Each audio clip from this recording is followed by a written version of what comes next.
नमस्कार आदाब दोस्तों, मैं लाल मोहम्मद शेख पब्लिक चैनल से। दोस्तों जैसे कि जानते हो कि कल 17 तारीख थी। 17 तारीख को जो अमृतनगर दरगाह है वहाँ पर एक ट्रस्ट है जो कब्रिस्तान भी संभालती है और वहाँ पर हर चीज भी है। इसके जिम्मेदार जो मेन है वो हमारे एक्स मेयर नईम खान साहब है और उसके साथ और भी जैसे समीम वकील जो संजय नगर में है वो भी है उनके जिम्मेदार, और मुनाफ सिद्दीकी भी है उसके जिम्मेदार। तो ये बहुत सारे लोग मिलके उस दरगाह को और उस कब्रिस्तान को वहाँ पर देख रहे हैं, उसका देखभाल कर रहे हैं, उसको चला रहे हैं। इसी तरीके से कल एक वहाँ डायलिसिस सेंटर का क्योंकि मुमरा में आपको पता है कि डायलिसिस के मरीज बहुत ज्यादा थे और उनकी तकलीफें बहुत ज्यादा थी। लेकिन अभी जैसे कि कालसेकर हॉस्पिटल पहले डायलिसिस करता था, लेकिन कोविड का होने की वजह से वो डायलिसिस वहाँ पे नहीं हो रहा। और इसी तरीके से साई हॉस्पिटल जो कल्याण डुम्बेवाली रोड पे है वहाँ भी डायलिसिस होता था, वहाँ भी कोविड का होने से डायलिसिस नहीं हो रहा। तो डायलिसिस के मरीजों को बहुत ज्यादा तकलीफ होती है। इसी चीजों को देख के एक डायलिसिस सेंटर ओपनिंग की गई कल दरगाह रोड पे। और वहाँ पर ओपनिंग के दौरान जो एक्स मेयर नईम खान साहब है उन्होंने क्या कहा और जो साई हॉस्पिटल के जो मेन वहाँ के मालिक है उन्होंने क्या कहा, डॉक्टर और समीम खान जो वकील है उन्होंने क्या कहा, मैं सारी बातें आपको सुना रहा हूँ। बहरहाल ये बहुत राहत की बात है कि अगर डायलिसिस सेंटर अगर वहाँ ओपनिंग हुआ है और उसके लिए दुआ भी हुई है तो ये बहुत अच्छी बात है। कम से कम कुछ लोगों को इसका फायदा और इसका लाभ मिलेगा। और दूसरी चीज यह है कि शायद कि इससे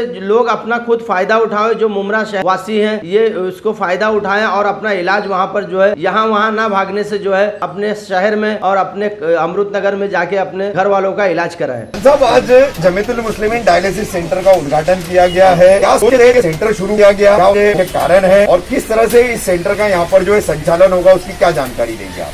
मैं तो ये जानकारी दूंगा आप लोगों को, क्योंकि ये आपने खुद और वाकई में लोगों को इतनी परेशानी हो गई थी, क्योंकि यहाँ हर किस्म का आदमी है, हार्ट पेशेंट भी है, डायलिसिस भी है, डायबिटीज भी है।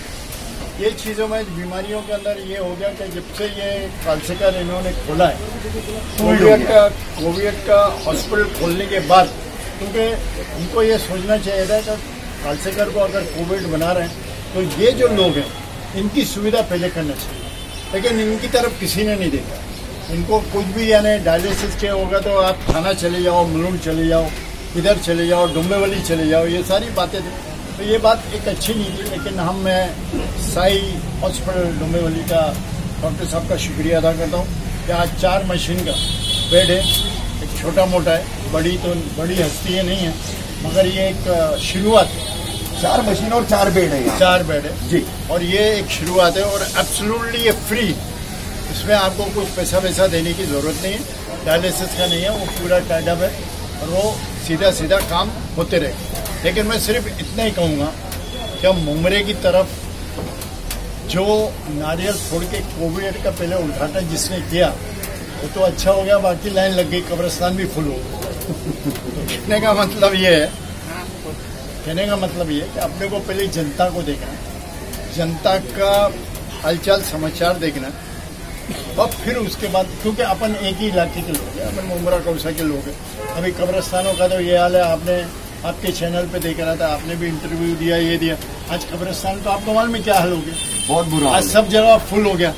अभी ये जरा 2 दिन की बारिश होगी तो MMLE के अंदर ये होगा कि कोई कब्रिस्तान के अंदर जगह नहीं, हमारे इधर जगह नहीं है। अभी हमारे इधर तो 10-12 महीने के बाद जो डिसीजन होएगा वो होएगा, खुलेगा, ये होएगा, वो डिसीजन होंगे, पक्की कब्रों का भी डिसीजन होगा। तो पहले जनता के बारे में अपने को सुनना चाहिए। मैं आप सबका, पत्रकारों का, लोगों का, हमारे जमात के लोगों का, हमारे इमाम साहब का, हमारे डॉक्टर साहब का, मैं सबका शुक्रिया अदा करता हूँ जमातुल मुस्लिमीन की तरफ से, क्या उन्होंने इस चीज़ को सोचा, समझा, आगे बढ़े और लब्बैक बोला। और मैं उम्मीद करता हूँ कि यहाँ से सब अच्छे होके जाएं, कोई कॉम्प्लिकेटेड और कॉम्प्लिकेशंस नहीं है। ये मेरी दुआएं रहेंगी सबके लिए।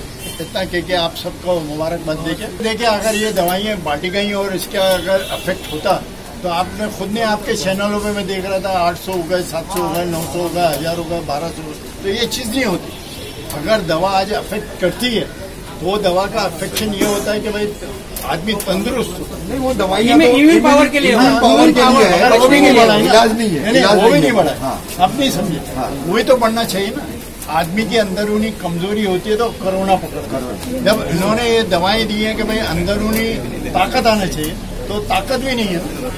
वही एक मुसीबत। साई हॉस्पिटल के मालिक और मुख्य डॉक्टर सुशील झोपे हमारे साथ हैं। इस सेंटर को यहाँ पर लाने में उनका एक बहुत बड़ा रोल है। और सबसे पहले आपको बता दें कि कालसेकर को जैसे ही कोविड-19 का स्पेशल हॉस्पिटल डिक्लेयर किया गया था, उस वक्त 130 जो मुमरा कौसा के डायलिसिस पेशेंट थे, उनमें से लगभग 70 से 80 जो है वो साई हॉस्पिटल जाते थे। और वहां पर भी जो है जिनको सरकारी योजनाओं का लाभ मिलना चाहिए, उनका पेपर वर्क कालसेकर द्वारा फॉलोअप न करने के बावजूद खुद डॉक्टर सुशील झोपे ने उसका फॉलोअप करवा करके उसका फायदा उनको वहां पहुंचाया था। लेकिन अब दुर्भाग्य से उनका अपना डोंबिवली का साई हॉस्पिटल कोविड-19 का हॉस्पिटल हो जाने की वजह से उन्हें ये सेवा वहां पर देना अभी संभव नहीं है। मगर जमीयतुल मुस्लिमीन के सहयोग से उन्होंने अपनी कुछ सेवा यहाँ देने का तय किया है। डॉक्टर साहब क्या जानकारी देंगे, कितने यहाँ पर बेड है, मशीन है, किस तरह से उसको यहाँ आप ऑपरेट करेंगे, यहाँ की व्यवस्था आपके अस्पताल के प्रबंधन की तरफ से कौन संभालेगा? नमस्कार, मैं डॉक्टर सुशील हूँ। साई हॉस्पिटल पहले से मुमरा और सभी अपना कल्याण डोंबिवली के लोगों को डायलिसिस का सुविधा महात्मा फुले योजना से दे रहा है। लेकिन कोविड हॉस्पिटल की वजह से ये सेवा खंडित होने का बहुत बुरा असर पेशेंट के ऊपर पड़ता था। बहुत सारी पेशेंट की जाने भी जा सकती थी। इसीलिए हमारे डायलिसिस इंचार्ज के शंकर है, उनके पहचान से हमको सब खान साहब और सबके मदद से हमने इसमें ऐसा तोड़गा निकाला है कि भैया ये मशीन ही यहाँ पे अपन शिफ्ट कर देंगे। तो इसकी वजह से जो हमारा जो अभी डायलिसिस मशीन बंद रह के तो कोई फायदा नहीं होगा। तो हमने वो डिसीजन लिया, फिर इन्होंने भी हमें अवसर दे दिया, यहाँ पे जगह का प्रावधान दे दिया। तो हमने मशीन शुरू करके वही सब चीज़ें हमारे हॉस्पिटल के थ्रू योजना अंतर्गत यहाँ पे हमने वर्कआउट कर दी है। तो मानो किसी का जान बिना डायलिसिस से जाएगा नहीं, लोगों को ये फायदा मिलते ही रहेगा। ये सब हाँ सभी जो है सिस्टम यहाँ पे रहेगी, इन्होंने दिया। और उन्होंने आगे भी बोला है कि उनकी तरफ से भी वो आगे जाके मशीन भी बढ़ा सकते हैं। तो मैंने बोला बहुत बढ़िया बात है, सब दरिया दिल लोग हैं यहाँ पे। तो मैंने बोला और जितने लोग अभी फिलहाल हमारे पास 40 लोग डायलिसिस ले रहे हैं, तो वो लोग यहाँ आके भी डायलिसिस लेंगे। और अगर लोगों का रिक्वायरमेंट बढ़ जाती है तो मेरी तरफ से भी मैं कुछ करने का कोशिश करूँगा। उनकी तरफ से भी उन्होंने बोला है कि हम भी कोशिश करेंगे। जितना बढ़ेगा लोगों का सेवा मिलेगा उतना ही अच्छा रहेगा। ये हमारा मुख्य हेतु है। बाकी लंबे अरसे के बाद शहर के सीनियर मोस्ट लॉयर, बहुत पुराने समाज सेवक और उर्दू वाले इस संगठन को चलाने वाले एडवोकेट शमीम अहसन भी इस डायलिसिस सेंटर के उद्घाटन के मौके पर यहाँ मौजूद हैं। शमीम सर, ये अब डायलिसिस सेंटर यहाँ पर शहर के डायलिसिस के पेशेंट्स को बहुत तकलीफें हो रही थी, बड़ी दुविधा हो रही थी। ये तो शुरू हो गया है, भले ही 4 बेड है, 4 मशीनें हैं, वक्ती तौर पर कुछ राहत मिलेगी। लेकिन महामारी के इस हाल में, कोविड की जो महामारी है, शहर में जो हेल्थ सिस्टम बना हुआ है, ये सेंटर की ओपनिंग और वो तमाम हालात, इस पर क्या कहेंगे आप?